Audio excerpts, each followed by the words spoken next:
Olá, sejam todos bem-vindos a mais um vídeo, mais um resumo da semana que agora é transmitido aqui no Política do Bom Senso e em simultâneo também no canal do Ricardo Rous. Já dando spoiler quem está do meu lado aqui, Ricardo Rous, seja muito bem-vindo novamente para mais um resumo, o último do ano, o último resumo da semana. Obrigado, Danilo, mais uma vez pelo convite aqui. É sempre um prazer falar contigo, falar com todos aí do Política do Bom Senso. Acho que esse ano só teve eu aqui nessa bancada por enquanto no resumo. Espero que em 2024 a gente continue essa parceria aí. Para mim é um prazer imenso poder fazer esse resumo. Falar com o pessoal do Política do Bom Senso e também com o pessoal do seu Isso, canal. também com a nossa galera do canal aí, isso aí. Exatamente. Então, vou aproveitar aqui e dar uma de sanguessuga. Se você está vendo lá no canal do Ricardo Rous, depois que ver esse vídeo, dá uma olhada também no Política do Bom Senso. E você que está aqui também no Política do Bom Senso, terminou esse vídeo, corre lá também no Ricardo Rous, se inscreve, ativa o sininho e etc. Também confere também no Instagram, YouTube, Facebook, TikTok, @Ricardo Rous Oficial, né? Ricardo Rous Oficial em todas as redes, estamos em todas as redes aí. E aqui é o Política Exceto do no Bom Senso. cu. Não é isso? Tem um negócio E desse? É piada. substituir o Twitter na Isso, época então. que todo mundo que é brasileiro foi pra Exceto lá. nessa rede, nas outras redes estamos aí. No cu você não No tem cu nada. ainda não. Thread. É cool É o mesmo, quê? né, gente? Thread. Thread? Não, no Thread eu tô lá no Thread, Thread Ricardo é o- Rous é o Oficial. Thread? Thread. Ah, o Thread. Tá lá. Também tem no Thread? Tem no Thread também. Mas alguém usa isso? Assim? Não sei, eu coloquei lá. Só não no cu, gente. É cu, K-O-O, a rede indiana, não sei se... É indiana. Nessa eu não tô. Que bom. Bora, começando Ai, assim. caralho. Resumo já Tem começa muitas já. piadas pra falar sobre isso, mas eu vou me ater aqui. Eu Vambora. falei que é o último resumo da semana. Aí você pergunta, ô seu vagabundo, o ano não acabou? Sim, o ano não acabou. Porém, é um canal chamado Política do Bom Senso e lá do Ricardo é sobre política também. Então a gente acompanha o que acontece na política. E os nossos ilustres representantes trabalham muito. E, portanto, contém ironia para quem não entendeu. E, portanto, vão passar por um merecido recesso parlamentar. Né? Vai ficar um bom tempo aí sem atividades no Congresso Nacional, sem atividades no Supremo Tribunal Federal, ou então o Judiciário também entra em recesso, e o presidente da República também falou que vai pegar aí, pelo menos uns 10 dias também de folga. Né? Então a política já está em marcha lenta nessa última semana, então a partir de semana que vem talvez nem marcha lenta, colocar no P lá no carro e acabou de ficar estacionado até o ano de 2024, ano eleitoral. Então, não sei se vai ter tanta notícia assim, talvez a gente traga alguma notícia pontual para deixar você bem informado. Mas notícias no plural eu acho bem difícil. Até porque final de ano, Natal, Ano Novo, enfim. E também nós estamos pensando em fazer um resumo do ano na próxima semana para não deixar você órfão dos nossos vídeos, tá bem? Tem muita coisa que a gente pode falar aí, olha, dá um spoiler. É um canal de política, tanto no meu quanto no seu. Nós fizemos uma viagem em março para um país que é super politicável, Nossa, você lembra? atraente de falar em política. A gente não trouxe absolutamente nada. Nada. Por quê? Porque agora, nessa época, nós já sabíamos que teria todo esse recesso político, que o Congresso vai sair, o Lula vai viajar mais uma vez. Enfim, nós vamos colocar aí, então, a nossa viagem a Cuba. Cuba, país comunista que nós não ficamos ouvindo falar o povo, não. Nós fomos lá conferir o que de fato tem, o que não tem, e eu acho que é mais o que não tem, tirando a população que nós gostamos muito, das Exatamente. pessoas, dos cubanos em si. Mas enfim, bora. E nós chegamos no dia da eleição O dia da eleição cubana. Então, além de tudo, de uma experiência que se você for agora, né, vai ter, nós também tivemos essa análise de como foi o processo, como não foi, talvez, Isso. o processo eleitoral lá em Cuba. Então, também vamos fazer Vai aqui ser bacana. sobre a nossa experiência, o que a gente vivenciou lá nesse recesso, para também não deixar o canal sem conteúdo, até porque senão o YouTube puxa nossa orelha e derruba o canal. Enfim, continuando, nós temos aqui o resumo da semana, começando no domingo.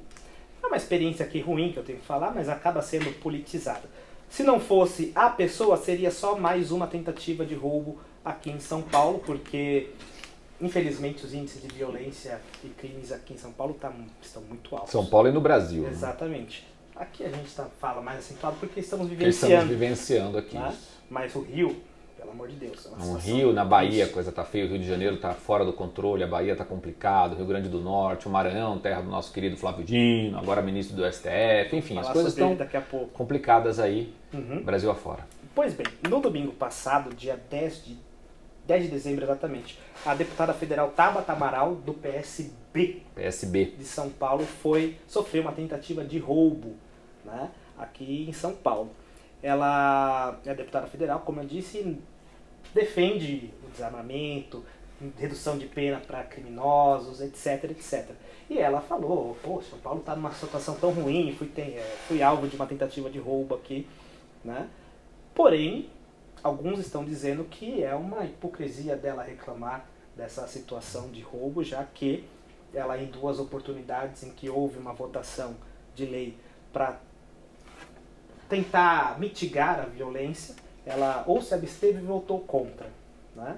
Tivemos a saidinhas, um projeto que acabava com as saidinhas, ela votou contra, e quando teve esse projeto do Kim Kataguiri para aumentar as penas de crimes contra o patrimônio, dentre eles o roubo, ela se absteve. E ela é pré-candidata à Prefeitura de São Paulo. É isso?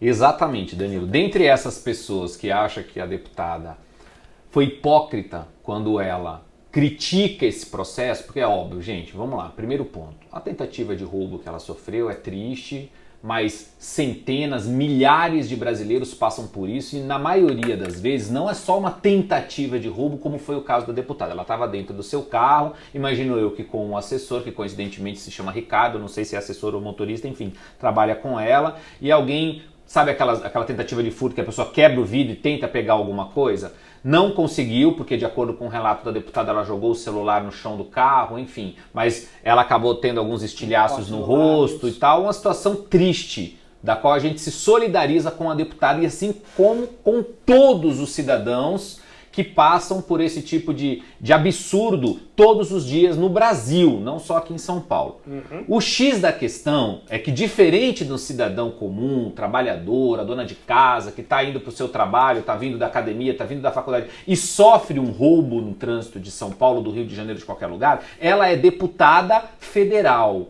E como deputada federal, uma das funções dela, ou seja, ela é paga, recebe mais de 40 mil reais de salário, para quê? Para aprovar leis, propor e aprovar, participar das votações. Em 2 oportunidades pelo menos, a deputada teve a oportunidade de ajudar a combater a criminalidade. Projeto de lei que proíbe a saidinha de preso. O que quer dizer isso? Gente, sabe que tem aí uma série de normas e de regras e legislação que o preso cumprindo determinadas condições, em feriado, é dia dos pais, é Natal, o preso pode sair. Só que isso faz com que uma quantidade imensa de presos saiam e apareceu um projeto de lei no Congresso Nacional para acabar com essa saidinha. Que eu concordo com acabar com isso, porque muitos desses presos saem e cometem crimes enquanto estão fora da cadeia. Porque... Ou, se me permite, uma pessoa que, por exemplo, cometeu um parricídio, acho que não é parricídio o nome, mas enfim, é que mata um pai, por exemplo, sai no Dia dos Pais, como foi o caso da Suzane von Richthofen. Uma saidinha. Por exemplo, para mim não faz sentido nenhum. A pessoa cometeu um crime, ela fique presa, cumpra a pena dela, depois ela sai e vai para a sociedade. Esse negócio de saidinha, de benefício é complicado. Na minha opinião, precisa de fato ser revisto. A deputada teve a oportunidade de refletir enquanto deputada e dar o voto dela para acabar com a saidinha. Por exemplo, no caso da tentativa de roubo dela, não tem como saber, Danilo, nem você, nem eu, nem a própria deputada, nem ninguém, se quem tentou roubá-la não estava praticando uma saidinha. Por exemplo, não dá para saber. Pode ser. Ok, primeira hipocrisia na minha opinião, porque ela votou contra a saidinha, no caso da saidinha, e agora veio que ela sofreu na pele a tentativa de roubo, veio reclamar, mimimi. De novo, não estou aqui minimizando o sofrimento da deputada, não. Acho que passar por uma situação dessa, só quem passou sabe. Ok? Muita gente passa. O X é que ela, como deputada, poderia ajudar a amenizar o sofrimento das pessoas e, quiçá, ela não passar por isso. Ok. Bastasse a saidinha, teve um projeto de lei no Congresso Nacional para aumentar as penas de crimes contra o patrimônio. Dentre eles, roubo e furto. Roubo, o que a deputada quase sofreu, porque foi só uma tentativa, não roubaram nada da deputada. Aumentar as penas para dificultar, para a pessoa que quer cometer o roubo, ela pensar algumas vezes, peraí, né? Vou ficar preso tanto tempo por causa disso? Se eu for pego, tudo isso, enfim. Um projeto sozinho, talvez ele não mude tanta coisa, mas ele é um projeto entre outras ações que tem que ser feitas para melhorar a segurança do brasileiro, a sensação de segurança do brasileiro, o combate à criminalidade. O que a deputada fez? Ela se ausentou dessa discussão. Deputada, você não é paga para se ausentar. Você é paga para dar a sua opinião, para votar sim ou não. Você votou não no projeto da saidinha, apesar de eu estar aqui falando que eu sou contra essa opinião, você pelo menos naquela se manifestou. Nessa você se ausentou. Talvez por ser candidata ou pré-candidata à Prefeitura de São Paulo agora. Enfim, eu acho que uma pessoa pública, com cargo público como ela... Guilherme Boulos também se ausentou. Também se ausentou. E é o que me faz aumentar a minha sensação de que eles se ausentaram, que na verdade eles votariam não no projeto, mas se ausentaram para não ficar tão feio na foto no ano eleitoral. Para ano que vem jogar. Para ano que vem, exatamente. Enfim, para mim foi um ato hipócrita quando a deputada vem nas redes sociais reclamar de uma tentativa de roubo que ela sofreu, que de novo é triste e eu me solidarizo com a deputada, mas acho que ela foi hipócrita porque na hora que ela teve a oportunidade de fazer a diferença no Congresso, ela não fez. Uhum. Aqui de novo, como você disse, nossa solidariedade é ela, ninguém merece passar por uma situação dessa. É ruim, eu já passei, inclusive, é muito ruim. No meu caso foi consumado, perdi um celular. É muito ruim. O Léo também, mas o seu caso foi passar a mão. Surupiara. Perder um celular. Enfim, ninguém merece passar por uma situação dessa. Eu lembro da discussão desse aumento de pena, muitos deputados falaram, não se combate crime com aumento de pena. Né? Aí eu vou lembrar um pouquinho aqui, em parte o Léo está indignado ali atrás, mas em parte tem razão, tá, Léo? Porque eu acredito que hoje só 8% dos crimes são apurados. Então aumentou a pena, mas ainda continua um índice de solução muito baixo. Talvez colocar esforços para melhorar as condições da polícia, enfim, etc. É um debate bem grande. Mas eu tenho que lembrar também para essa pessoa que disse que uma pena alta não impede o crime, que veja quando a gente estuda direito lá na faculdade de direito, a gente não estuda direito criminal, a gente estuda direito penal. Porque a pena é o que você acaba olhando. E quando nós analisamos a pena, você tem que lembrar que ela tem duas funções. Uma de prevenção, aí o pessoal fala, mas não está prevenindo, então não adianta. Calma, porque não é a única função, porque a outra também é repressão. É dar o castigo para aquele que comete. Então, quanto mais grave, ou a sociedade percebe que aquele ato é ruim para a própria sociedade, a pena tem que ser alta, sim. Porque conforme o bem que a pessoa violou, ela tem que ser retribuída de forma negativa com a pena. Então, sim, não só aumento de pena que você vai conseguir reduzir a pena, o crime, mas é uma das medidas. Nenhuma medida isolada, na minha opinião, resolve a questão. São conjuntos de ações. Mas eu também não vi a deputada cobrando o governo federal, que tem 50 bilhões de reais para o orçamento do ano que vem para emendas parlamentares, ou quase 50 bilhões de reais, e tem 1 bilhão para a segurança pública. E eu não estou vendo ela gravar vídeo nas redes sociais indignada com o governo por isso. Olha que loucura, 50 bilhões para deputado mandar para sua base eleitoral em ano de eleição, porque ano que vem é um ano eleitoral, prefeitos e vereadores no Brasil inteiro, exceto no Distrito Federal.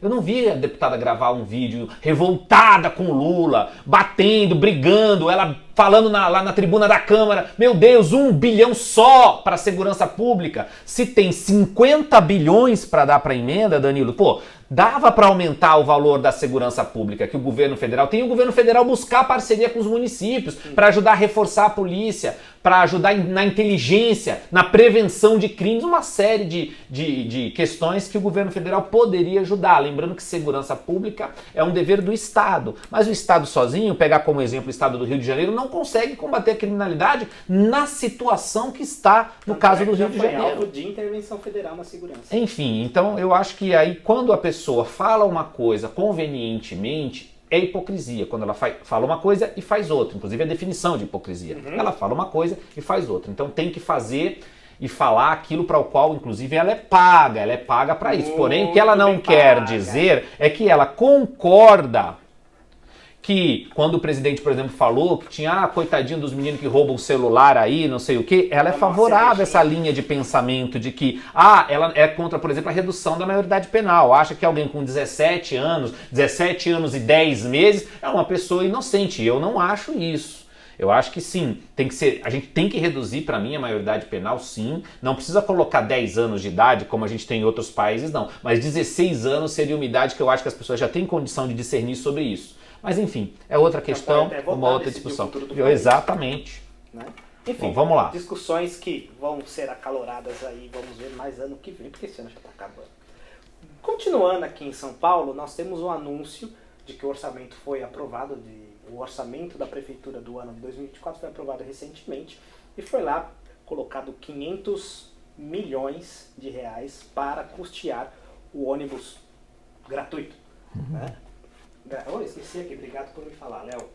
O ônibus que é de graça, serviço público de graça, de transporte público aqui em São Paulo, todos os domingos serão, portanto, custeados pela prefeitura. Não existe almoço de graça. Se eu transporto você de um canto a outro, alguém tem que pagar. Se você não paga, a prefeitura paga. Que no final das contas é você pagando indiretamente. Mas enfim, e isso talvez seja uma proposta do Ricardo Nunes, que é um dos prefeitáveis, não sei nem se existe essa palavra, estou fazendo uma analogia com o presidenciável. Um dos prefeitáveis, Ricardo Nunes, talvez encampe essa medida, tal qual foi em São Caetano do Sul, que lá é de graça todos os dias. Inclusive, subindo aqui, sabe aqueles televisores que ficam no elevador? Uhum. Me disseram lá que com essa medida da gratuidade do ônibus, duplicou o número de usuários em São Caetano do Sul por conta dessa gratuidade. Né? Ricardo, num resumo da semana passada, você tinha dito que a gente podia falar sobre isso melhor. Nós já fizemos até um roteiro, vamos falar. Mas vamos dar um spoiler aqui do que a gente acabou levantando. Essa medida, na sua análise, ela é prejudicial ou benéfica para a cidade de São Paulo e para todas as outras que eventualmente fizeram estudos sobre o assunto? Bom, eu acho que realmente é um assunto que dá para fazer um vídeo inteiro sobre ele. Primeiro ponto importante, Danilo. Nenhum município no planeta inteiro, do porte da cidade de São Paulo, oferece transporte gratuito. Nenhum município. Existem vários municípios que oferecem, você citou o exemplo mais recente aqui de São Caetano do Sul, mas é um município do tamanho de um bairro da cidade de São Paulo, sem nenhum demérito. São Caetano tem uma qualidade de vida muito boa, mas é um município pequeno. A logística de transporte de São Paulo é bem mais complexa. No roteiro que eu te mandei para a gente analisar, a maior cidade do Brasil que tem, se eu não me engano, é Maricá, com 400 mil habitantes. Exatamente. Ou seja, realmente não tem nenhum modelo... Não tem nada que chega próximo. A cidade de São Paulo tem cerca de 12 milhões de habitantes. Para quem é paulistano, para quem é de São Paulo, conhece São Paulo, sabe que só o sistema de ônibus sozinho não funciona na cidade. Ele tem que integrar com trens e metrôs. E trem e metrô em São Paulo é gestão do governo do estado, não é gestão da prefeitura, ou seja, não entra dentro desse pacote. Então vai ser um investimento altíssimo, porque esse projeto do Ricardo Nunes, essa ideia do Ricardo Nunes, na minha opinião, é só eleitoreira. É só eleitoreira, absolutamente mais nada. Primeiro, no domingo. Domingo é o dia que as pessoas circulam menos, vão circular para lazer.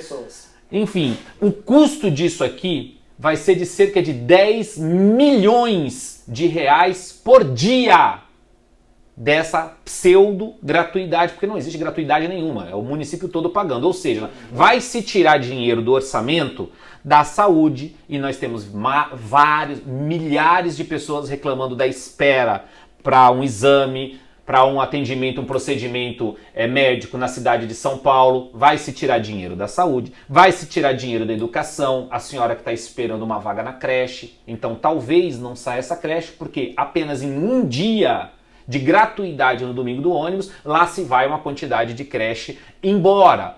Porque a opção foi por algo mais eleitoreiro, que é isso, há ônibus aos domingos de graça. Vocês vão ouvir falar muito disso. Não, antes, a primeira vez na cidade de São Paulo que ônibus tem domingo. Que impacto isso traz para a cidade, a não ser um buraco de 10 milhões de reais por dia. Cada domingo que tiver a tal da gratuidade, vai 10 milhões de reais embora, que sai de todas as outras áreas da cidade. Porque o orçamento da cidade foi aprovado o orçamento pela Câmara dos Vereadores esse ano, para 2024, no valor de aproximadamente 110 bilhões de reais. Ok? Grande parte, a esmagadora parte desse dinheiro, ela já é comprometida com pagamento de pessoal, com pagamento de dívida, com uma série de coisas que tem que pagar todo mês, assim como as nossas contas em casa. Quem vive de aluguel já sabe que tem que ter o dinheiro do aluguel, tem que ter o dinheiro da água, tem que ter o dinheiro da luz, tem que ter o dinheiro do gás, tem que ter o dinheiro para se alimentar. É algo que a gente chama de contas fixas no nosso dia a dia. Na prefeitura não é muito diferente. Então grande parte disso é isso. E uma parte é de investimento. Dessa parte de investimento, ou seja, ao invés da prefeitura estar preocupada com os alagamentos que a cidade vai ter agora que começaram as chuvas no começo do ano, ao invés da cidade estar preocupada com a poda de árvore que acabou caindo quando teve uma chuva aí, a cidade ficou dias sem nada, porque, enfim, um joga a culpa na Enel, a Enel na prefeitura e assim vai, mas o responsável pela poda de árvore, que a árvore cai em cima da fiação e arrebenta a fiação, é a prefeitura de São Paulo. Ela, inclusive, contratou a Enel, porque tem que se desligar a fiação, tem que se desligar a fiação elétrica para fazer a poda de árvore. Para esse serviço, a prefeitura contratou a Enel. Mas a obrigatoriedade é da prefeitura. Ao invés de colocar mais dinheiro nesse serviço, para o cidadão não ficar sem luz, não, a gente vai dar gratuidade no domingo. Gratuidade para quem? Todos os cidadãos vão pagar para quem andar de ônibus de graça no domingo? Essa é uma pergunta que a gente fica aqui. Que já é 60% menos utilização durante a semana. Dá para entender. Por que eu falei para você que a gente dava para fazer um vídeo nisso? Porque se a gente tem que entrar num outro item aqui chamado subsídio. Nos últimos 3, 4 anos, as empresas de ônibus na cidade de São Paulo ganharam muito dinheiro. A margem de lucro das empresas de ônibus de São Paulo é imensa. Inclusive no ano da pandemia foi uma das maiores, porque a prefeitura paga o subsídio para essas empresas. E aí a gente está falando de uma grana que passa dos 10 bilhões de reais por ano. Dinheiro, de novo, da poda de árvore, daquele procedimento médico que não está acontecendo, daquela professora que não consegue se aposentar numa condição melhor, ou não tem professores na rede municipal, ou não tem vaga de creche, ou o buraco que você está passando na rua. Todas essas questões que são do município, o município diz que não tem dinheiro, porque está pegando o dinheiro e colocando na tarifa zero, porque ano que vem tem eleição. E é isso que a gente não pode engolir goela abaixo. Realmente precisaríamos de um vídeo inteiro para a gente dissecar um pouquinho o que é o subsídio, quanto que a prefeitura dá, quem são essas empresas de ônibus que levam esse subsídio. E de novo, o que é mais importante, tarifa zero do ônibus.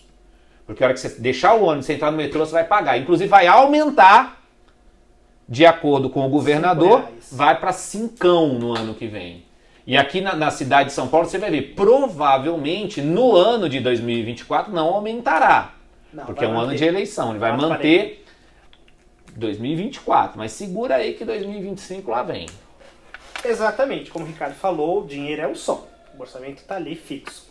Então se eu vou aumentar a minha despesa, ou eu reduzo, imagina o cobertor, literalmente, cobertor curto. Eu puxo mais para cima, descobre meu pé. Eu puxo para baixo, descobre aqui a região do tórax. Ou eu aumento o cobertor, que se tratando de finanças públicas é aumentar impostos. Aumentar imposto. E no ano eleitoral, aumentar imposto é praticamente um suicídio político. Isso, então não vai acontecer. Portanto, vai se aumentar aqui, vai se diminuir aqui. Outros serviços. Então, realmente a questão de prioridades aí. Uma das primeiras coisas, não te cortando, Ney, mas uma das primeiras coisas que eu acho que nós tínhamos que fazer enquanto sociedade é acabar, proibir é um nome forte, mas enfim, talvez fosse por aí, essa terminologia gratuito. Porque isso dá a impressão, isso ludibria as pessoas, se engana o cidadão que está ouvindo. O cara que vê isso aqui, tarifa zero, que zero? Está custando 10 milhões de reais por dia, qual zero é esse? Não existe almoço grátis, não existe nada de graça. Para a prefeitura poder pagar, ela está tirando dinheiro de outro lugar e está tirando todo esse dinheiro dos impostos dos cidadãos da cidade de São Paulo. Então, essa palavra gratuita, ela me incomoda num grau. Quando a pessoa fala, escola gratuita, o SUS é gratuito, já demonstra o grau de manipulação que estão fazendo na cabeça dessas pessoas. Não é de graça. Para as pessoas andarem de ônibus aqui vai custar 10 milhões de reais por dia. A gente não sabe quem vai nem andar nesse ônibus. Talvez até a gente vai parar de andar de carro e vai dar um rolê de ônibus ali para ver como é que funciona. Na verdade, tarifa zero zeros, são muitos zeros. É muito zeros, exatamente, Léo. Pô, 10 milhões, tarifa zeros. O Ricardo Isso. comentou aqui que as pessoas vão deixar... talvez no domingo não vai dar o exemplo que eu vou utilizar. Mas, por exemplo... Mas o de São Caetano vai dar, pode dar o exemplo. Vou usar aqui alguns exemplos. Eu corto o cabelo num determinado local que eu tenho que descer a rua, né? Então, beleza. Dão ali 3 pontos de ônibus? 4? 3 pontos de ônibus. Descer todo santo ajuda, principalmente eu gordinho, vou rolando. Mais fácil, chego rapidinho. Mas pra subir, gordinho, não dá. Dá uma preguiça, mas acabo indo. Porém, se tiver a opção de ser de graça, eu vou pegar um ônibus para fazer esses 3, 4 períodos. Em São Caetano, esse aumento foi de 2 vezes. Claro que aqui não vai ser de 2 vezes, porque aumentar, por exemplo, tem 40 mil. Comentou 40 mil, dobrou. Mas se aumentar 40 mil aqui, não fez praticamente 1%. Então as proporções são diferentes. Mas vai haver um aumento de utilização por parte dos habitantes de São Paulo quando a tarifa for zero.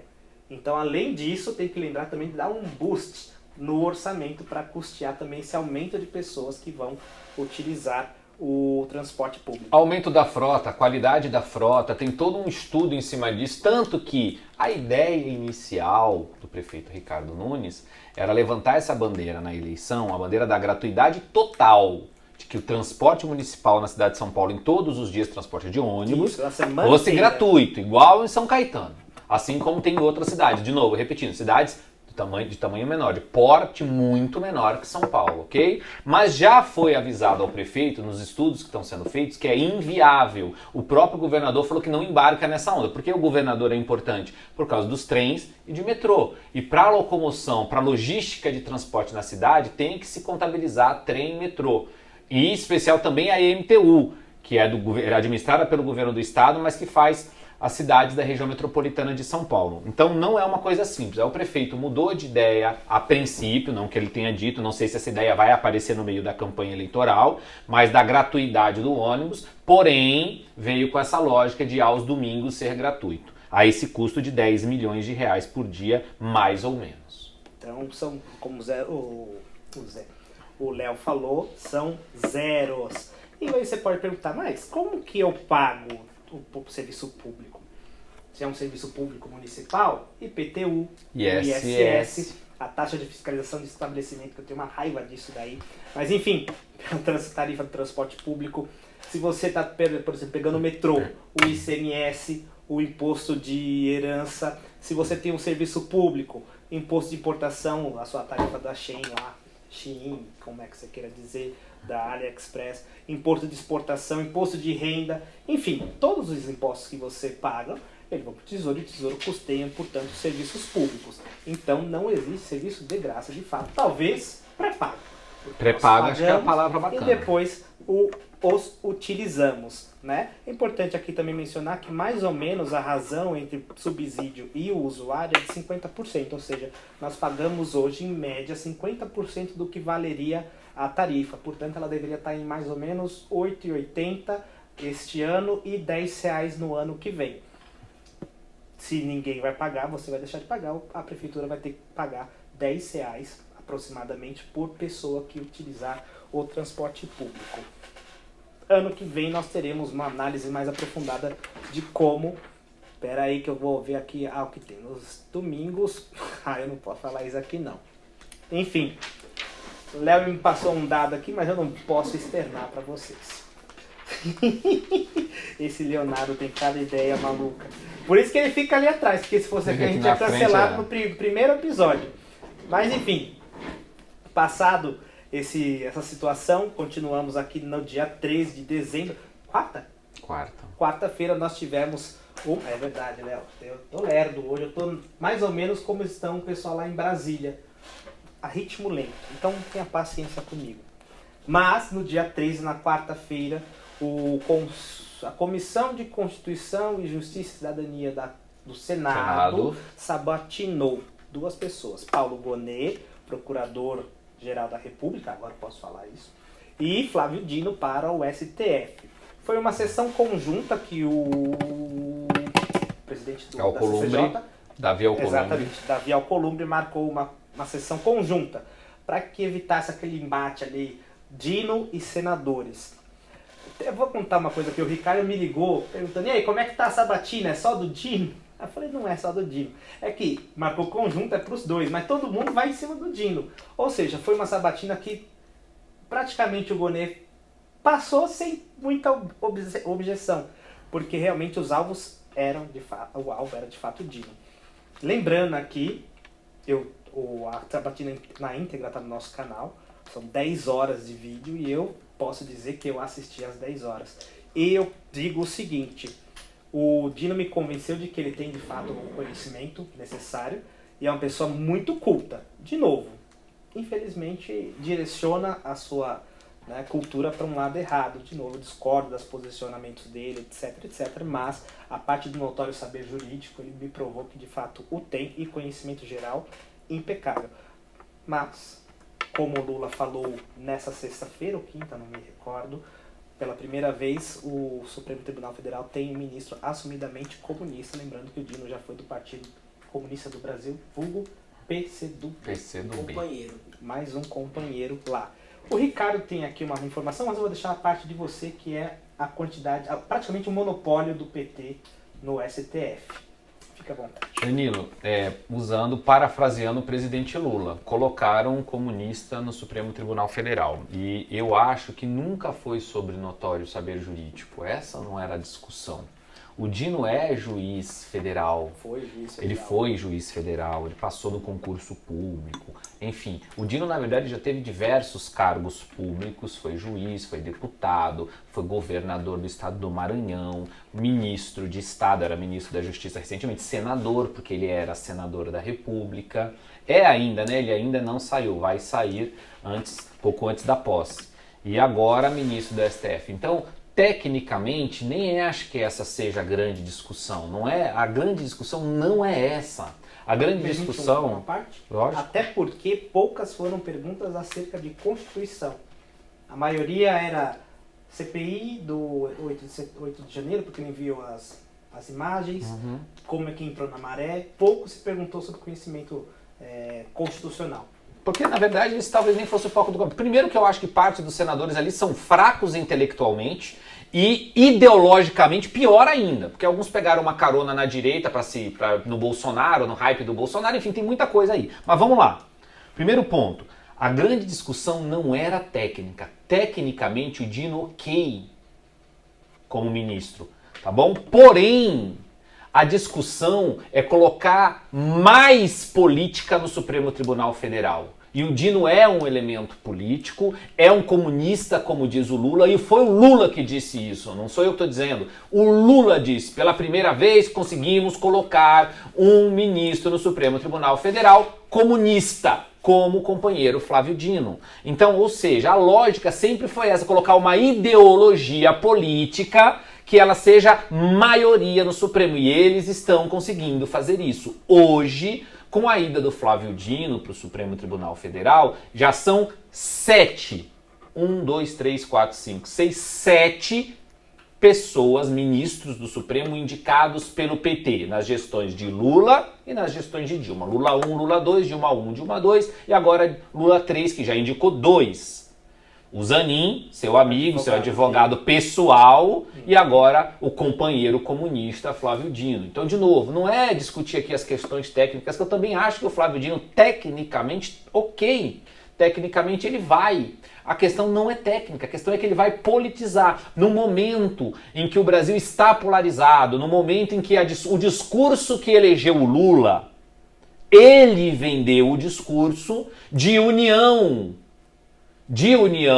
Quando ele assumiu, não era um governo, uma frente ampla, democrática, para apaziguar o Brasil, era essa a discussão. E um comunista feroz, como é o caso do Flávio Dino, que já foi governador pelo Partido Comunista do Brasil, que é um comunista assumido, já disse em diversos lugares aí, no Supremo Tribunal Federal, não apazigua nada, coloca álcool na fogueira, gasolina, com aquela mangueira de posto de gasolina no processo. Nós já temos uma corte mais politizada, nós temos um presidente da corte hoje, que é o ministro Luiz Carlos Barroso, que falou num congresso da UNE que venceu o bolsonarismo. Ou seja, isso não é papel de um ministro do Supremo Tribunal Federal. Independente de ser o bolsonarismo ou não ser o bolsonarismo, não importa. Um ministro do Supremo não tem esse papel, não pode ter essa postura. Não é papel dele.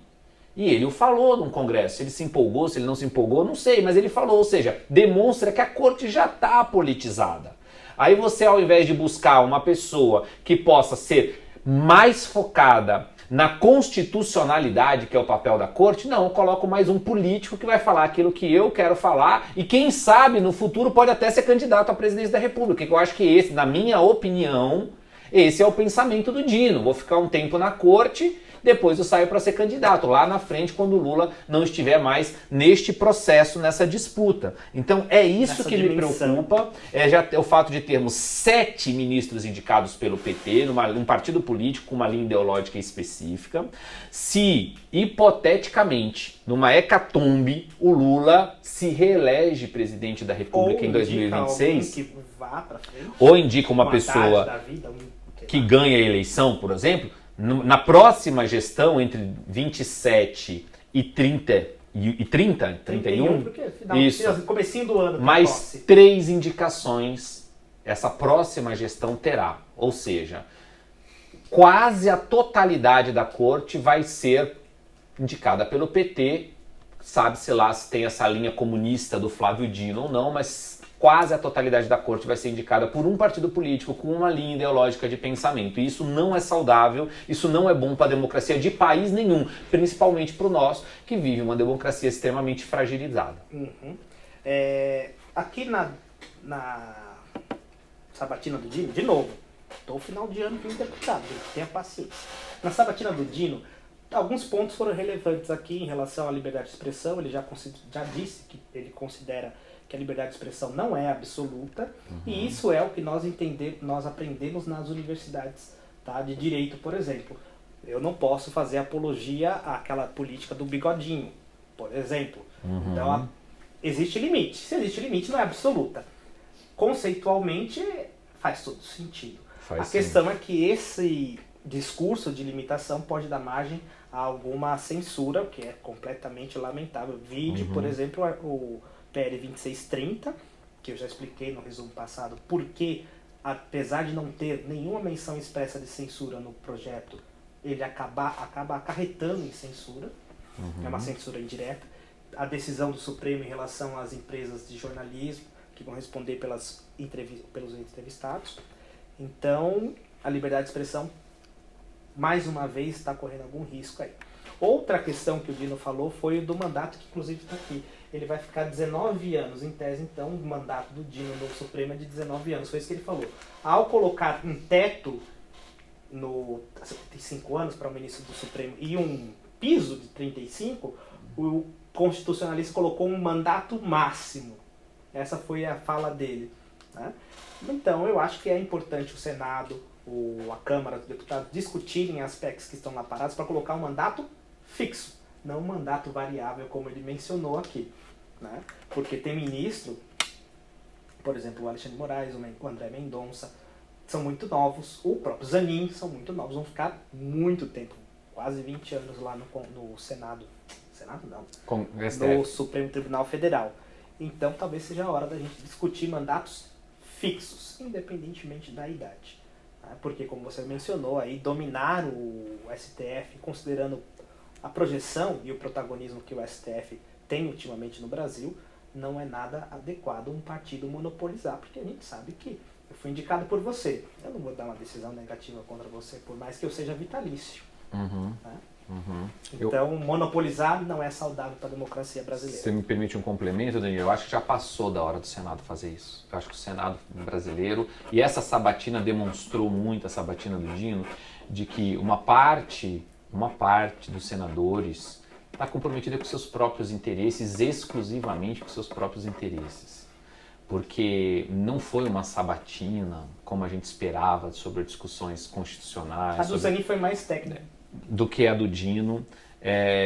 Existem projetos de emenda à Constituição que limitam impõe um tempo de mandato para o Supremo Tribunal Federal.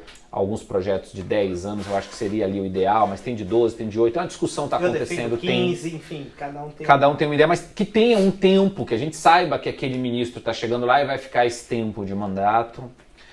Tem outros projetos que mudam a forma de indicação do ministro, ou seja, que pode ser uma parte dos ministros indicadas pelo Congresso Nacional, uma parte indicada pelo Poder Executivo e outra parte indicada pelo próprio Poder Judiciário. Proposta pelo próprio Flávio Dino enquanto era deputado federal. Enfim, existem discussões que são saudáveis e que o Senado Federal, o Congresso Nacional nesse caso, vai precisar se manifestar e rapidamente, porque vai ficar muito difícil realmente você ter uma Suprema Corte em sua praticamente totalidade de pessoas indicadas por um único partido político. Porque numa casa de 11 votos, você ter 7 votos já é maioria no plenário da casa, já é maioria no plenário da casa. Então já começa a ficar complexas as discussões e aí a gente começa a ver a ausência da independência entre os poderes. A essência da nossa democracia é a independência entre o executivo, legislativo e judiciário. A gente tem um executivo cada vez mais próximo do judiciário, acreditando que o judiciário possa legislar, acreditando e crendo, e muitas vezes apostando no judiciário legislar, e um legislativo que, em sua maioria, na minha opinião, é preocupado com seus próprios interesses. Então vota projeto, veta projeto, derruba veto de projeto de acordo com seus próprios interesses, na maioria das vezes, em poucas vezes, com interesse nacional. Enfim, me preocupa muito. Eu acho que tem que realmente ter uma mudança na forma de indicação e no tempo de mandato dos ministros do Supremo. E outra coisa também que você mencionou é o caso do juiz Estrela, né? Eu sou formado em Direito e, consequentemente, eu tive professores e conhecidos que são juízes.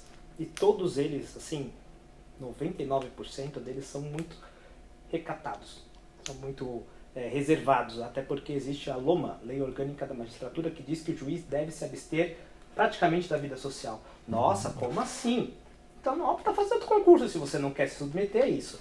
Mas o juiz deve ser recatado, deve ser mais fechado para que as falas dele não se confundam com os julgamentos, não sejam antecipados, para que não haja comprometimento da independência dele. Então, um juiz que realmente fala, no caso do Barroso, que derrotou o bolsonarismo, enquanto o bolsonarismo é uma das vertentes políticas, não é saudável.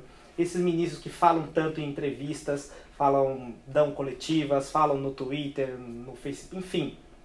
Enquanto você vê nos Estados Unidos, por exemplo, que os magistrados da Suprema Corte não têm sequer redes sociais. Esse é o exemplo que a gente devia estar seguindo, né? Principalmente no Supremo, que vem muita gente que não é juiz. Eu vejo, por exemplo, Luiz Fux. Luiz Fux é juiz de carreira, é um ministro mais recatado. Foi indicado, acho que pela Dilma. Se não me engano, foi pela Dilma. Mesmo assim, é um juiz mais recatado, não é de ficar falando para lá para cá, sequer quando era presidente da Câmara, do STF. Outros ministros, por sua vez, adoram estar na frente das câmeras, né? O Dino, por exemplo, ama o Twitter. Talvez agora, como ministro do Supremo Tribunal Federal, ele deve se afastar um pouco, porque as falas dele podem comprometer a independência, a imparcialidade, a parcialidade que um juiz deveria ter, né? Então é importante também mencionar isso. O Congresso Nacional tem de olhar também na Lei Orgânica da Magistratura. Aí você fala, algum espectador mais inteligente vai falar, mas o artigo 93 diz que enquanto o STF não falar sobre essa LOMAN, essa lei orgânica, usa-se a lei da ditadura ou do regime militar. Algum deputado, algum senador, sei lá, alguém com cérebro, entra então com uma de impromissão contra o próprio Supremo, falando, vocês são omissos em relação a uma nova lei da magistratura. Um juiz hoje que é pego vendendo sentença, ele é aposentado com vencimento integral. Ele vai para casa receber salário normal, pago por nós. Então, quando nós falamos da elite do poder público, é essa galera. E a gente precisa colocar um pouco mais de moralidade nessa galera, porque a gente que paga para que, por exemplo, juízes que são criminosos fiquem aposentados em casa. Isso não tem um mínimo cabimento. Não faz sentido nenhum, até absurdo. Não tem um mínimo cabimento. Então, tudo isso põe mais fogo no que eu estou falando. Nós precisamos olhar o Poder Judiciário, todo o respeito que eles merecem, mas precisamos olhar o judiciário para colocá-los, vou falar na linha, mas é na linha, colocar na linha como um poder tal qual os outros, para que não haja nenhum abuso. Enquanto isso não acontecer, não tem muito o que se dizer. Tá? Vamos continuar com esse país que tudo é inverso, o poste mija no cachorro. Loucura. Uhum. Da sabatina do Dino, uma situação que todo mundo ficou olhando, criticando, duas, na verdade, com a mesma pessoa. Primeiro, um print de um celular, na verdade foi uma foto do WhatsApp do Sérgio Moro, dizendo que, olha, a galera tá xingando o Dino aqui, você não pode falar que é a favor dele. Ele falou, não, pode deixar que eu tenho um voto secreto, eu vou me resguardar. E outra foto foi o Flávio Dino abraçando o Sérgio Moro, né? Muita gente criticando o Sérgio Moro, etc., pela atitude dele de abraçar. E no dia seguinte, dia 14, a Procuradoria Eleitoral do Paraná também emitiu um parecer pela cassação do Moro por aquele processo que eu já falei anteriormente, abuso do poder econômico, utilização indevida dos meios de comunicação e Caixa 2. Essas eram as acusações. Aí todo mundo fala, o Moro, a minha visão, tá certo ele. Ele vai ser cassado muito provavelmente. Aí vai fazer o quê? Ou faz um novo concurso para a magistratura, né, que é um concurso difícil, ou vai virar advogado. E virando advogado, muito provavelmente ele não vai ficar pegando causas pequenas, vai querer causas de âmbito nacional, que tramitam aonde? No Supremo Tribunal Federal. Então, acabou de aprovar o Ricardo como ministro do Supremo. Por mais que eu odeie o Ricardo, sabendo que no futuro eu vou ter que bater lá na porta do Ricardo, eu vou te odiar, vou falar, vai-te pra... Não vou. Eu vou fazer o quê? Pedir a bênção aqui, porque num futuro muito próximo, eu vou ter que bater as portas do gabinete do Ricardo. Essa é a minha análise. A minha apesar de eu entender a sua, vou numa linha de pensamento um pouco diferente. Por quê? Porque o Moro, ele não se preocupou se a Lava Jato ia ser questionada lá na frente, ele era um juiz estrela, ele quis aparecer na Lava Jato e apareceu. Viu? Porque a gente precisa regulamentar se tornou um herói nacional na época da Lava Jato, entrou no governo do Bolsonaro, de certa maneira, isso prejudicou a linha de pensamento, porque isso já jogou alguma dúvida sobre aquele processo da Lava Jato, que tirou o Lula daquele pleito eleitoral, ok?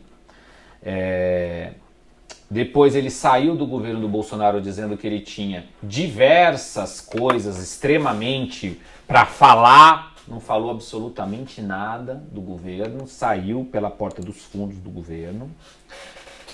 Se candidatou, primeiro ele ensaiou ser candidato a presidente, se filiou a um partido político que por acaso foi o Podemos, gastou uma pequena fortuna ali no Podemos se promovendo como pré-candidato a presidente, vai lhe custar o mandato, mas enfim, se promoveu, depois saiu pelas portas dos fundos do Podemos, saiu nos 45 do segundo tempo, na prorrogação do segundo tempo, saiu do Podemos sem dar telefonema, sem falar com ninguém. Foi para o União Brasil, não teve a legenda para presidente da República, foi candidato ao Senado, era para ser por São Paulo, não deu, foi para o Paraná. O TRE falou, sai daqui, vai para o Paraná. Ganhou as eleições no Paraná. Não sei se a palavra é essa, traindo, porque eu não sei quais eram exatamente as suas relações, mas quem lançou o Sérgio Moro nesse processo mais político, foi uma ponte dele para a filiação no Podemos, era o ex-senador Álvaro Dias, que também era candidato ao Senado no Paraná, de certa maneira contava ali com a ajuda do Moro, e o Moro acabou sendo concorrente, tirou a vaga, antecipando a aposentadoria do Álvaro Dias. Então, pode voltar aí no futuro próximo. Agora, com o Sérgio Moro virou senador da República, com o avançar das investigações lá em cima, o PL e o PT estão trabalhando juntos as suas advocacias, os advogados que o representem nessa representação contra o Moro no Paraná. A coisa foi avançada. Nos bastidores políticos já é dada praticamente como certa a cassação da chapa do Moro, dele e dos suplentes, na eleição para o Senado, ou seja, o Paraná teria que fazer uma eleição suplementar para o Senado. E o Moro, no desespero, sem nenhuma habilidade política, zero a habilidade dele política. Política ele desaprendeu, deve ser juiz, passou no... Tá tudo bem lá no judiciário, se for o caso. Eu acho que nem aí, porque ele tivesse feito melhor a Lava Jato, a gente não estava vivendo a situação que talvez a gente tivesse hoje. Alguns cuidados ali falharam. Porém, não é isso, gente. Cara, olha, por mais que ele precisasse do STF, eu concordo com a tua análise, ele vai precisar, ele já está olhando um pouco mais lá à frente, mas não é assim. Porque muita gente acreditou no Moro, inclusive existem movimentos aí, como ontem eu estava vendo um vídeo daquele cara do MBL, que era uma mãe falei que foi pego lá naquele... O Arthur Duval. Uhum. Isso, e ele, pô, revoltadíssimo com o Moro. E o MBL é uma galera que tá do lado do Moro, tá apoiando o Moro e tal. Então ele acabou... Que no Missão, no lançamento da Missão... Ele tava da Missão, que é o partido político que o MBL quer lançar, enfim. Ou seja, não é assim que se faz política, não é desse jeito que se faz política. E o Moro não sabe fazer política, e ele vai pagar por isso. Na minha opinião, vai ser cassado e, enfim, boa sorte para ele na vida jurídica aí que ele vai precisar. Mas não se deve fazer dessa maneira, trair os eleitores, trair as pessoas que acreditaram nele. Ele é antagônico ao Lula. Uhum. Ele cresceu no universo político sendo algoz do Lula. O cara botou o Lula na cadeia, de certa maneira. Pô, cara, desculpa, agora você vai na indicação de um ministro... só para parafrasear o Bolsonaro e o Lula junto, terrivelmente comunista, caramba. E ele disse que era cordialidade. O papo que a gente viu, e deu para ver vídeo e fotos do encontro, quem estava assistindo a Sabatini pegou isso, cara, não é uma cordialidade, não tem cordialidade nenhuma, um papo ali de quem está ajustado. Depois a mensagem de WhatsApp entregou ele, dizendo que ele ia manter, ele votou, na minha opinião, por todo esse conjunto de coisas, ele votou a favor da indicação do Flávio Dino, traindo tudo aquilo que ele pregou para trás. E política não é isso. Olha que foto entre duas pessoas que se odeiam, né? A expressão é exatamente essa, nós nos odiamos. Não é assim que funciona. Para mim errou e errou grosseiramente. Foi Neymar aí, não é a gíria, não é essa? Agora é. Foi Neymar aí, total, enfim, foi moleque. Ele foi e vai pagar por isso. Realmente o Paraná não deu sorte aqui, tanto no deputado federal mais votado, quanto no senador eleito. Né? Ambos foram caçados aí, a maldição do lavajatismo. Talvez. Tá cortando cabeças aí. Talvez o paranaense está falando, volta Álvaro. Né? E também, como você falou, talvez aí sabendo da possibilidade de cassação, da probabilidade de cassação e da judicialização desse caso, vai cair lá no Supremo. É bom construir pontes aí. Olhando de novo somente pro lado pro próprio umbigo, ele enquanto senador. Só que a gente não paga para ele como senador, nós cidadãos brasileiros não pagamos para os senadores olharem os problemas pessoais. Não é essa a função do Senado, a gente sabe, eu não estou querendo ser inocente aqui não, Daniel, eu sei, pô. Uma cruzada, não, mas deveria. É para isso que ele é pago. Então se licencia, sai do cargo, não vá para a vida pública, ficasse como juiz, qualquer outra coisa. A função do Senado é outra função. E muitos, não é só o Moro não, muitos senadores estão sujando essa função, é por isso que a população está desgastada com a classe política, a população não aguenta mais. Uhum. Pois bem, realmente como você falou aí, cassação provável dele. Vai vir aqui, a gente vai vir aqui no ano que vem aí, fevereiro. Sai essa decisão, e aí... você tinha falado aí a Gleisi Hoffmann, a ex-primeira-dama, a Michelle, e tinha mais um que eu sempre esqueço. É o Paulo Martins, que foi o segundo colocado lá. Não sabemos se o Álvaro vai querer vir, que já foi senador, e talvez o Álvaro venha, a Michelle talvez venha, talvez não. Talvez a Gleisi seja candidata, talvez não. Tem muito talvez aí nessa discussão, porque o Paraná é um estado que, na minha opinião, ganha um bolsonarista. Ganha alguém mais alinhado com a centro-direita, com a direita, do que um petista, mas... Muitos, talvez que vai depender dessa virada do ano para 2024 ser um ano eleitoral. Por isso eu falei, tá tudo começando a se assentar para finalzinho de ano, tá? Mas uma notícia que não se assentou, que não deu aquela pausa, pelo contrário, cresceu muito, foi a questão dos vetos do Lula. Ontem foram votados alguns vetos lá.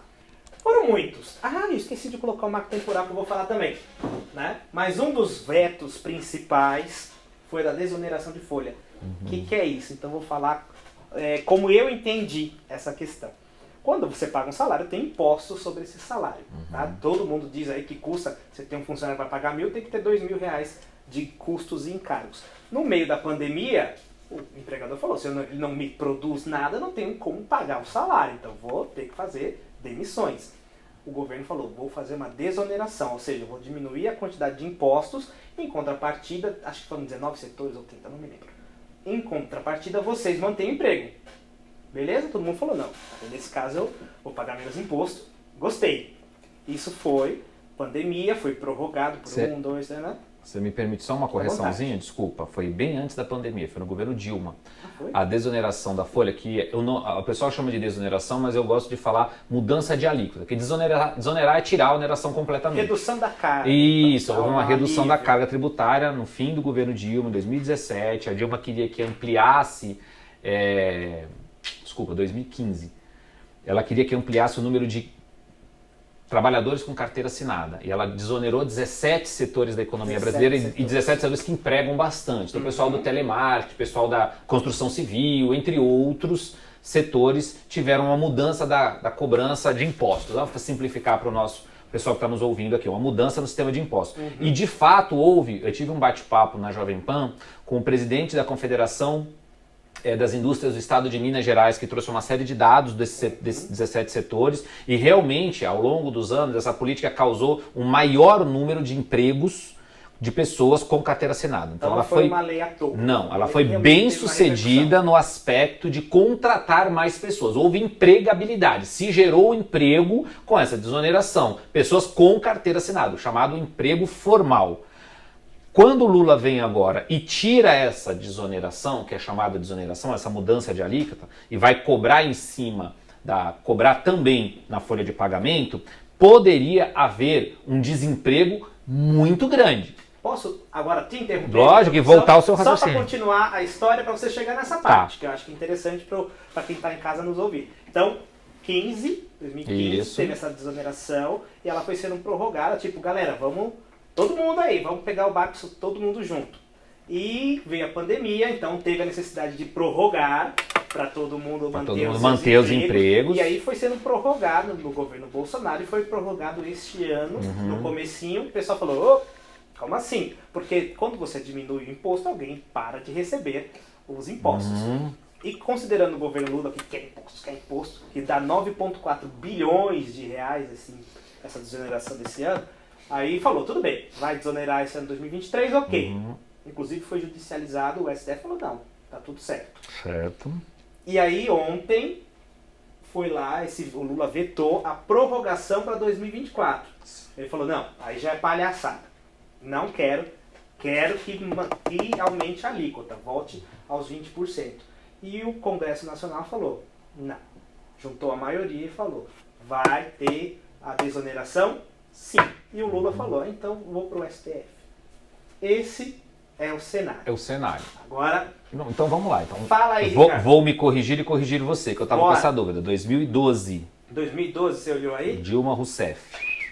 Então já está aí há 12 anos. Já está há um tempinho com a desoneração que aí. Era provisória. Exatamente. Porém, a linha de pensamento era ampliar os setores da economia. Hoje são 17 setores da economia que tem a desoneração na folha de pagamento, ok? A linha de pensamento da indústria era ampliar os setores, aumentar a quantidade de setores, porque, óbvio, a indústria quer menos imposto para poder fazer melhor o seu trabalho. A linha de pensamento do governo Lula é onerar, ou seja, aumentar. Esse governo precisa aumentar a arrecadação. Ponto. Ok? Há um déficit fiscal na casa de 180 bilhões de reais. Então precisa aumentar a arrecadação. Aumentar a arrecadação, uma das formas seria voltar onerando a folha de pagamento. Aumentaria a arrecadação. Cobrando imposto nos salários, entre aspas. O Lula vetou a lei. Ok? E o Congresso derrubou o veto. Ou seja, no fim do dia, a palavra final ela é do Congresso Nacional, que é a Casa do Povo. Câmara dos Deputados, que representa o povo, Senado Federal, que representa os estados. A união dos dois, que é o Congresso Nacional, que é a grande representação popular. No final das contas, no que diz respeito à lei, é o Congresso quem vai dar a palavra final. Então o Congresso aprova, o presidente ele tem que sancionar. Se ele não sancionar, o Congresso pode fazer por decreto. E se ele sancionar com veto ou vetar a lei, o Congresso pode derrubar o veto, que é o que está acontecendo aqui.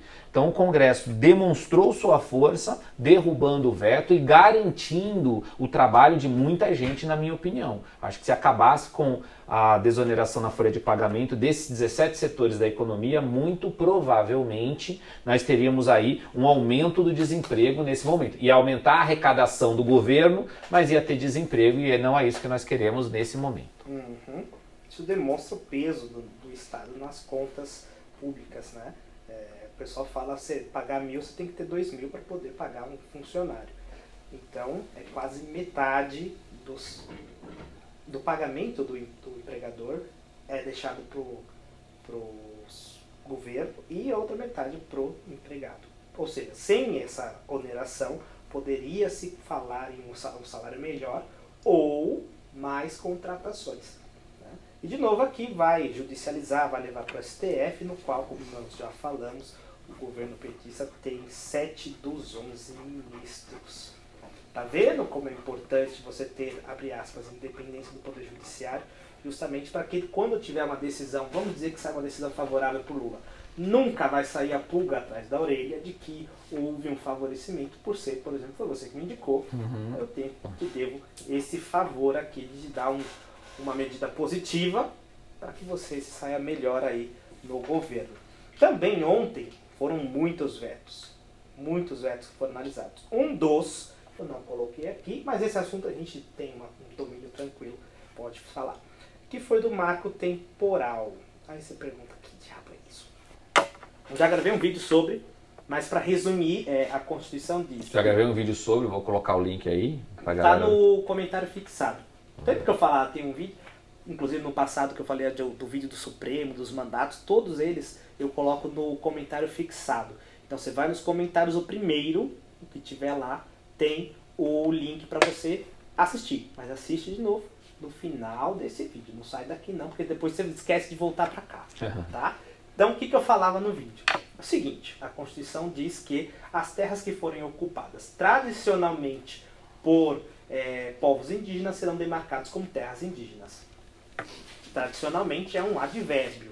Então ele ajuda o verbo a ter algum sentido. Porém, nesse caso aqui, tradicionalmente, pode ser 10 anos, pode ser 5 anos. Para mim, 1 ano, você ficou 1 ano na terra ali e fala, porra, essa terra já ninguém te expulsou de lá. Talvez tradicionalmente, não sei, mas você já tem um ânimo de posse. Então precisa falar o que é o tradicionalmente, porque cada pessoa tem uma interpretação e no direito nunca é bom deixar na subjetividade. Então, o Congresso, o STF, na verdade, um determinado julgamento lá de Santa Catarina falou, olha, esse tradicionalmente é 5 de outubro de 1988. A Constituição foi promulgada, então o que estava sendo utilizado, o que era ocupado naquela época por povo indígena, deve ser... aí, de novo, olha como é subjetivo, porque eu acho que da Constituição até hoje foram 30 e poucos anos. 35 anos. Se em 90, por exemplo, um povo indígena ocupou uma área e está lá até agora, para mim já é tradicionalmente. Pô, todo esse tempo, tá vendo como é subjetivo, cada um vai ter um julgamento? Então, o Supremo, naquela oportunidade, colocou um ponto final, 5 de outubro de 88.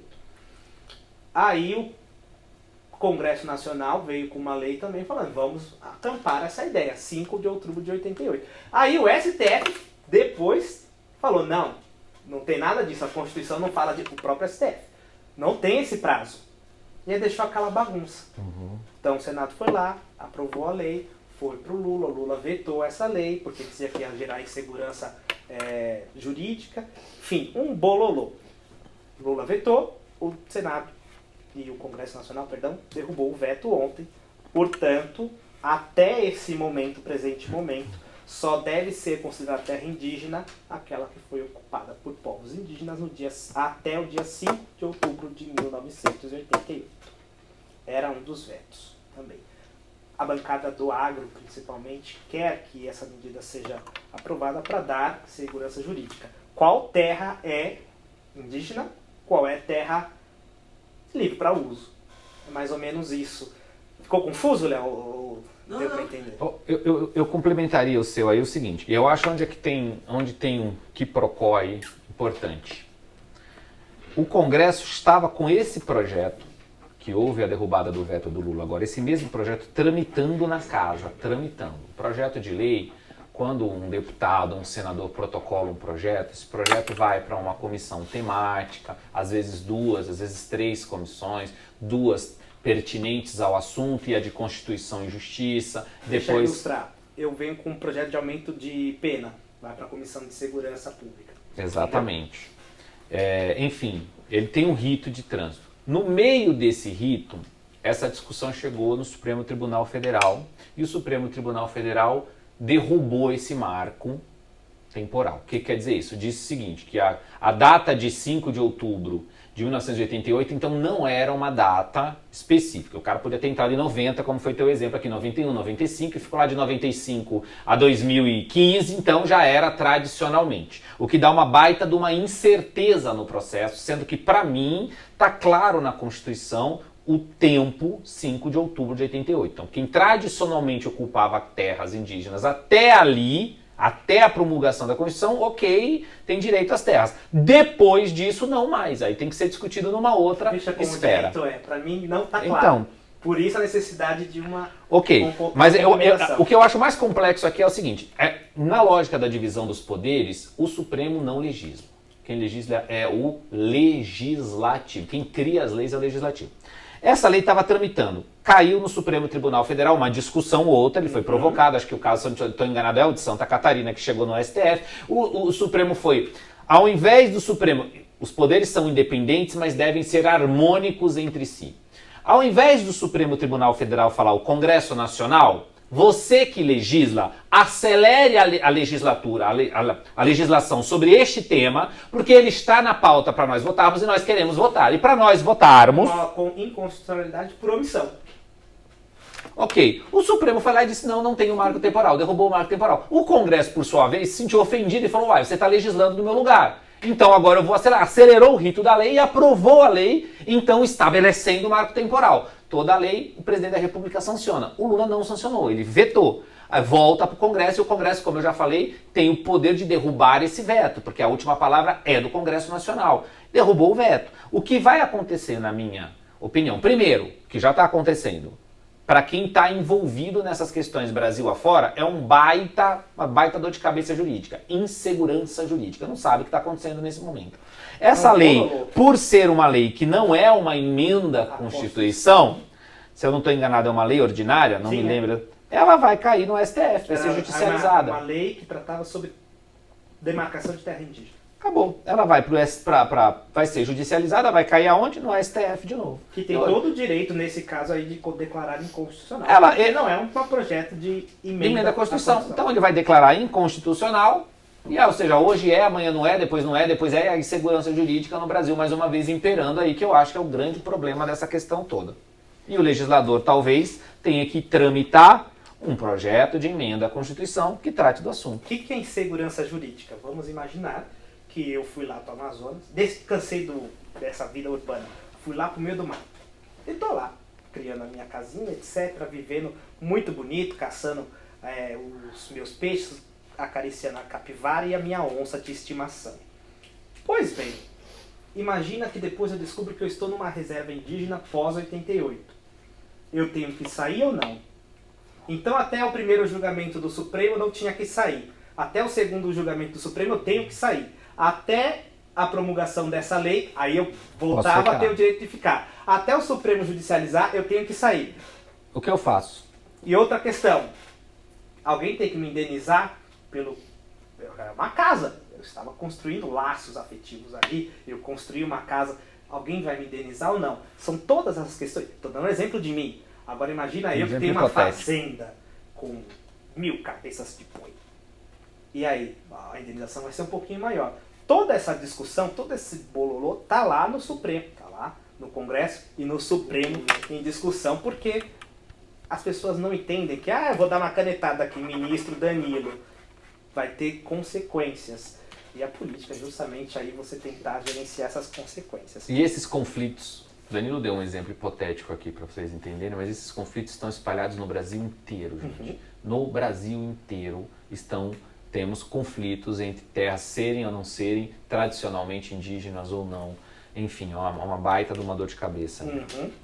Para você ver a necessidade de segurança jurídica. O Flávio Dino disse, inclusive, que colocar mandatos no Supremo, você impediria ter segurança jurídica, porque a todo instante mudaria-se a composição do Supremo. Porém, hoje, com a composição do Supremo, entre aspas, estável, já existe insegurança jurídica, porque o próprio Supremo, nesse exemplo que eu dei, declarou o marco legal, marco temporal constitucional, e depois disse que é inconstitucional, o próprio Supremo Tribunal Federal. Então, tem que rever aí, de novo, o judiciário, como sempre. O Léo já está me dizendo aqui que já passou-se de 1 hora e o nosso compromisso é 1 hora. Portanto, vou passar aqui para notícias rápidas, que eu acho que vale a pena a gente comentar. Você lembra que o Ricardo falou? Apresenta-se um projeto, o projeto vai para uma comissão temática que tem a ver com aquele tema. A Comissão de Assuntos Sociais do Senado aprovou um projeto de lei que pode reduzir a jornada de trabalho para 4 dias. Então hoje você trabalha segunda, terça, quarta, quinta e sexta. Você pode vir a trabalhar segunda, terça, quarta, quinta e ir para casa. Né? E isso tudo sem redução do salário mediante acordo coletivo. Então todo mundo agora vai olhar para o sindicato e falar: ô meu sindicato querido, nunca critiquei, até pago a minha, aqui ó, vou até pagar a minha contribuição, que não é obrigatória, para você fazer esse acordo coletivo. Ou seja, vai ter impacto na sociedade aí, porque eu pago para você o que você produz. Se eu perco aí 20% praticamente da sua produção, como é que fica o salário? É uma lei que vale a pena a gente acompanhar, porque foi aprovada numa comissão temática. Ainda falta ir para a CCJ e depois o plenário. Mas já está andando. Tá? Existem já alguns países que reduziram a carga horária para 40 horas semanais, alguns para as 36. Né? Vale a pena a gente ver esses exemplos aí para ver como que vai impactar na nossa vida, no final das contas. Tudo que acontece lá em Brasília tem um impacto direto ou indireto aqui na gente. Né? O mercadinho que você trabalha, talvez aí você vai na quarta-feira buscar um miojo e não tenha. Tá fechado porque é o dia que eles acordaram para não abrir. Ou vai ter, em vez do miojo custar 3, vai custar 3,80, porque teve que contratar um novo funcionário que vai ficar nos finais de semana, vai ficar cobrindo esse horário, enfim, tem toda uma lógica, não existe almoço de graça, isso vai ter um custo de novo. Foi aprovado em uma comissão temática, vai pelo menos na Comissão de Constituição e Justiça, que é uma Constituição, todos os projetos passam, e depois o plenário da Casa, mas na minha opinião a comissão está dando apenas poder aos sindicatos nessa discussão de voltar também a pagar aos sindicatos. Tem toda uma discussão por trás disso aí, e tem que ter uma série de estudos para entender a jornada de trabalho, os impactos que isso pode ter, e esses estudos não tenho tanta certeza que foram apresentados na comissão, principalmente os de impacto de produtividade da indústria brasileira, a indústria brasileira que já vai capenga das pernas, que já não é a grande propulsão do país, hoje é o agro, quem puxa o PIB do Brasil é o agronegócio, enfim, tem muitos pontos para serem analisados aí. De novo, só uma comissão temática, vamos aguardar falta mais. A Constituição e Justiça, que é a obrigatória e a mais importante do Senado. Pois bem, a semana também nós tivemos aí um hacker de 17 anos invadiu a conta da primeira-dama lá no X. Ex-Banjanja? Não, é só Janja. Né? A Janja. Ex-Banjanja.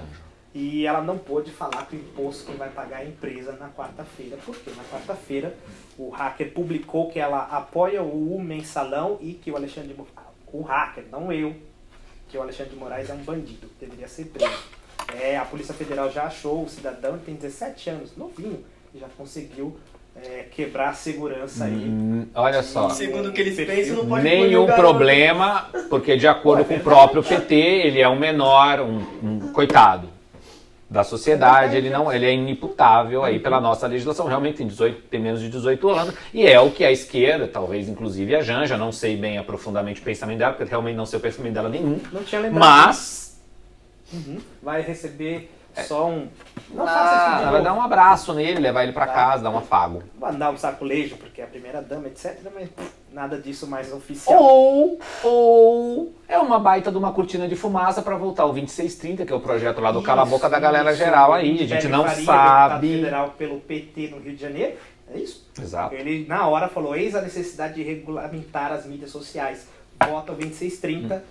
Aí eu fico indignado, porque eu li o 2630, a proposta do Orlando Silva, não existe nada, não há um único artigo que, se tivesse sido aprovado, mudaria a situação, ia ser hackeada do mesmo jeito. Coloca a senha em 2 fatores, aumenta a segurança. Primeira dama, talvez seja um caminho, não sei. Pelo amor de Deus, gente. O problema é que as pessoas se iludem e falam, nossa, realmente precisa regulamentar. O Flávio Dino também na comissão lá na CCJ do Senado falou, olha, você precisa ter o 2630 para evitar crimes contra a crianças, etc. Realmente todo mundo pensa, não, então se é isso, tem que ter. De novo, não existe nada no 2630 que impediria essas coisas. Só vai gerar censura indireta e pagamento das mídias tradicionais. Então, eu ganho alguns centavos de dólar aqui do YouTube, 40% dessa renda deve ser destinada à mídia tradicional, jornal e televisão. Não, mais um motivo para eu ser contra. Deixa meus centavos de dólar quieto, digo, pelo amor de Deus. E também o Senado aprovou aqui a instauração de uma comissão parlamentar de inquérito para investigar as atividades da mineradora Braskem. Tudo isso por conta do que aconteceu lá em Maceió, capital de Alagoas, em que a Braskem tinha algumas minas, quase 30 minas de salgema, e algumas delas estão caindo, né, implodindo em si próprias. E isso está gerando um desastre ambiental muito grande, porque não era uma região isolada, era uma região urbana e do lado de uma lagoa. Então é impacto ambiental, social, é uma merda. E então, a gente tem o presidente da Câmara que é do Alagoas, né? Então é um assunto interessante aí que o pessoal tá no olho, né? Se fosse em qualquer lugar do Brasil, talvez não tivesse tanta atenção. E então acarretou uma comissão parlamentar de inquérito. Como os parlamentares vão sair de recesso, não vai acontecer nada esse ano, né? Mas no ano que vem talvez tenhamos aí já comecinho das atividades parlamentares com mais uma comissão parlamentar de inquérito. A despeito dessa briga aí, porque na verdade tem uma briga política por trás de tudo isso também, além do que está acontecendo de fato com o povo de Maceió, o Lira das Alagoas e os Calheiros, Renan Calheiro, velho de guerra, também das Alagoas, inclusive Senado, querendo do Senado, isso. Enfim, aí há uma briga política entre esses dois caciques políticos das Alagoas, não esquecendo que o Collor e a família Collor também é das Alagoas. Então a gente tem aí players muito relevantes. Mas nesse caso o Lira e o Renan estão em conflito nessa briga interna. Talvez o que aconteceu em Maceió fosse uma questão da Assembleia Legislativa do Estado das Alagoas, talvez fosse uma questão da Câmara Municipal de Maceió.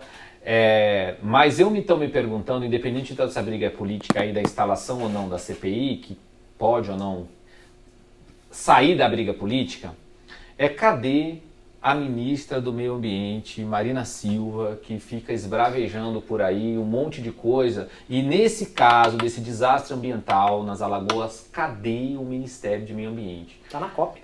Deve ser isso, deve estar lá em Dubai, sabe-se Deus aonde, que não está olhando para essa situação. E o povo, um bairro inteiro, alguns bairros, uma região inteira de Maceió, tendo que ser esvaziada, está abandonada, as pessoas perderam suas casas, as pessoas perderam seu comércio, seu trabalho, sua história, porque são vidas que estão ali. E aonde é que está a preocupação com essas pessoas? Há uma briga política aqui, a ministra desapareceu, não vi ela falar sobre o assunto. Tampouco está lá preocupada com a forma de concessão da exploração dessas minas, porque essa concessão, até onde eu tenho informação, é desde 1970. Então, só na gestão do PT já passou 5 gestões, está na 5ª gestão do PT, 2 do Lula, 2 da Dilma, uma outra do Lula aqui. E tá lá puxando o sal, gema debaixo de Maceió e ninguém tá olhando. O que não deve estar acontecendo, não sabemos, em outros lugares do Brasil com outras empresas. Isso causa uma preocupação imensa. E a gente só acaba sabendo dessas coisas quando estoura um problema. Porque o trabalho realmente da concessão, da exploração de algo, parece que não é muito bem feito aqui no Brasil, justamente por isso que gera tantos problemas aí. Mas me assusta o silêncio da ministra. A mineração já causou aí pelo menos 3 grandes acidentes ambientais. Nós tivemos Mariana, Brumadinho e agora em Alagoas. Os primeiros tremores em Alagoas, se eu não estou enganado, vêm de 2015. Os primeiros problemas que surgiram ali, que começou a falar, opa, peraí, porque antes da mina afundar literalmente, tem balanço da terra, tem uma série de coisas. Foi em 2018, que tinha... A cidade começou a fazer assim, então a casa estava começando 5 anos, vamos contabilizar os seus 18 para 2023, 5 anos. Realmente é difícil, é muito Realmente difícil. vale uma CPI aí para ver se o Ministério do Meio Ambiente, a Secretaria do Meio Ambiente, aí eu não sei se o Senado tem competência de investigar um órgão estadual, está sendo conivente aí com as atitudes, nesse caso eu posso falar, criminosas da Braskem. Só quem está se prejudicando nesse momento é o povo de Maceió que está sofrendo. E detalhe, a CPI não impede de que a Prefeitura de Maceió, de que o governo do Estado das Alagoas, ou que só o governo federal, dê o amparo que essas pessoas precisam. Essas pessoas precisam ser amparadas agora, estão sem casa. Quem está pagando onde essas pessoas estão morando, o aluguel, como essas pessoas estão sobrevivendo, quem deixou seu comércio para lá. Imagina o tamanho, porque realmente é uma área de Maceió muito grande. E a CPI não impede de que essas pessoas sejam amparadas agora por algum órgão público, seja a Prefeitura, o Estado ou o Governo Federal. Mas fica tranquilo que a Prefeitura disse que não precisa pagar IPTU até 2021. A pessoa não está nem na casa, não devia ter poder mesmo, não. Olha a solução genial. Que absurdo, que absurdo. Sinceramente, é o retrato do Brasil. Agora você me deixou com uma pulga atrás da orelha, porque, como eu disse no resumo passado, essa mina não é aquela mina tradicional de ficar cavando o chão e você olha e vê uma mina. Não, é como se fosse um registro de água e tal. E o negócio está explorando a 1000 metros lá embaixo. Realmente, quantas minas outras não podem existir aí no Brasil, a gente não faz ideia de que elas estão em situações precárias. Não é verdade? Aí o Ministério de Minas e Energias e o Ministério de Meio Ambiente, secretarias ambientais estaduais também têm que abrir o olho para que não hajam mais novos incidentes ou acidentes ou crimes ambientais. Como essas secretarias fizessem o trabalho delas, gente, o problema no Brasil é que o pessoal não faz o trabalho para o qual eles são pagos. Porque se as secretarias estivessem fiscalizando, que certamente existem órgãos fiscalizadores. No caso da Braskem, no caso de Brumadinho, no caso de qualquer outro episódio desse, certamente existe um órgão, quando foi feita a concessão da exploração de minério, seja lá o que for, tem um órgão fiscalizador que autorizou e que é responsável por fiscalizar. Aí ou esse órgão não fez o trabalho dele, ou alguém dentro desse órgão foi corrompido para não fazer bem o seu trabalho. É relativamente simples, mas no Brasil parece que as pessoas, ou uma parte, principalmente do alto funcionalismo público, porque o baixo funcionalismo público, que é o servidor público do nosso dia a dia, o professor, o cara que está no posto de saúde, essa galera trabalha e trabalha muito. Quem não faz o seu trabalho é o alto escalão, a elite do funcionalismo. Normalmente gosta de não fazer aquilo para o qual é pago. E é isso que nós temos que investigar. Mas quando tem um órgão desse que não faz o seu trabalho, só para encerrar aqui, tem o poder legislativo que também deveria fiscalizar e também falha. Enfim, está tudo errado. Tudo errado aqui, realmente. E a última informação, para terminar também, olha como o assunto ambiental também é largado, porque a gente vê as concessões ambientais sendo negadas, porque existe o Recife, coral do Recife lá da Amazônia, então não pode explorar petróleo, e por outro lado, quando se concede a concessão, acontece uma desgraceira dessa. Realmente o assunto ambiental, a legislação ambiental deve ser melhor redigida aí, porque é muito complexa e pouco efetiva. Ou atrapalha antes do prazo, antes do assunto ocorrer, do empreendimento, como eles falam, e também não ajuda em nada depois que ele é efetivado, porque meio ambiente, infelizmente, mata. Né? A gente está falando aqui, etc, etc, mas são pessoas que estão desabrigadas hoje, né? Deslocadas, pelo menos. Enfim, essas são as últimas notícias da semana do ano que nós tínhamos para consignar aqui. Lembrando que alguma notícia específica, coloca lá no @RicardoRosoOficial ou no @Política do Bom Senso, manda um DM pra gente, olha, essa notícia aqui é bem interessante da gente comentar e nós o faremos, não tenha dúvida nenhuma, tá? Já partindo pro finalzinho aqui, de novo, transmissão simultânea lá no Ricardo Rose e no Política do Bom Senso, é de lá, vem pra cá, é de cá, vai pra lá, clica no se inscrever e ativa o sininho para toda notificação, toda vez que a gente subir um vídeo novo, o YouTube te notificar. Compartilha com seu amigo, se você gostou, se você não gostou, manda para o seu inimigo. O importante é que você compartilhe. Compartilha no grupo da família para que mais pessoas conheçam o canal e, consequentemente, fiquem bem informadas. É isso. Faço minhas suas palavras. Então, no próximo teremos a retrospectiva do ano, todos os fatos importantes que aconteceram em cada mês deste ano, que já vai nos deixar, porque ano que vem é ano eleitoral. Então o nosso trabalho aqui vai aumentar bastante. Então por isso que eu tô meio tranquilinho nesse último resumo da semana, porque o ano tá acabando, né? Tá certo. Vou fazer que nem os nossos parlamentares, entrar num pequeno recesso aí para descansar. Certo? Perfeitíssimo. Bem, não se esqueça de se inscrever, compartilhar e dar um like nesse vídeo. Deixa um comentário também do que você achou e vem achando das nossas atividades. Por esse vídeo é só. Até o próximo vídeo. Tchau, tchau. Valeu.